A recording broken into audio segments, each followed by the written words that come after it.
আমি গেছি আমি মেয়ের খোঁজ পাই না, এই 1 সপ্তাহ হয়েছে মেয়ের খোঁজ পাই না। তারা আগে জানা নিয়েছে যে আমার মেয়ের পাওয়া যায় না। তারা মানে তদন্ত না কইরা, তারা না কইরা সেটা তারা এরপরে যখন তারা বলে কইতেছে বামিটা থানা ফাঁকা দিয়েছে কেসটা। তো আমরা তো জানি মায়া আছে এই। তাই আমি কইছি যে আমার মায়ের যদি থাকে তাহলে তারা রসিদ দিকে দিতে আমার মায়েরা সামনে আনতাম। আমি তো মায়ের লোক কথা বলতাম, দেখতাম, এটা অসুবিধা দিতাম।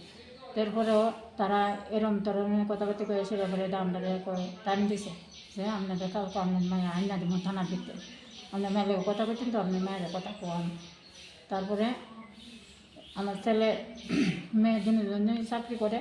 তারপরে পরের দিন সন্ধ্যাবেলা 6টা ডাকাইছে পরে গেছি, আমরা গেছি পরে তারা আমাদের লোকের খুব খারাপ ব্যবহার করতেছে, দুস্তার ধরে যে আমার ছেলে হুমকি দিতেছে যে ছেলের জীবন নষ্ট করে দেবো, মেয়ের নাম লেখে কোনো ছেলের নাম লেখে যে মায়ের জীবন নষ্ট করে দেবো। তারা এটা কী ধরনের হুমকি, তারা আমি তো অবশ্যই পড়ে সেটা আমি গেছিলাম তাদের সাহায্য লেগে। তারা এই ধরনের ব্যবহার করছে আমাদের, খুব সাংঘাতিক ব্যবহার। মায়ে আগে দেখে রাখতেছে না, ওখানে থানা যায় সেটা যন্ত্রণা দেন, জ্বালা যন্ত্রণা করেন। এরপরে আমার মেয়ের বোন দেখে রাখতেছো না, এমন ধরনের ওখানে সেটা আমরা থানারে জ্বালা যন্ত্রণা দিয়ে দেন। তারা এটা কী ধরনের, তার কাছে তো মানুষ সাহায্য লেগে যা পুলিশ শাসনের দ্বারে, তারা এটা কী ধরনের ব্যবহার করে মানুষের লোকে। আমি চাই না যে আমার মতন আর কেউ লোকে যে এমন ধরনের ব্যবহার না করে। আমার তারার কালকার প্রতি আমার খুব মানে হয়ে গেছে। তারা কোন থানায় গেছিলেন? এয়ারপোর্ট থানা।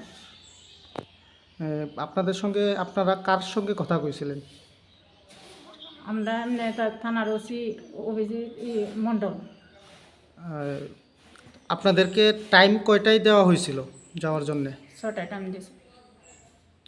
কে কে গেছিলেন আপনারা? তো আমরা ভাড়াপতিবাসী কয়েকজন গেছি, আমরা ছেলের মা বাপ ভাই বোন আমরা গেছিলাম কয়েকজনে, যে মেয়েরা দেখতাম আমরা মেয়েরা দেখাই করতাম।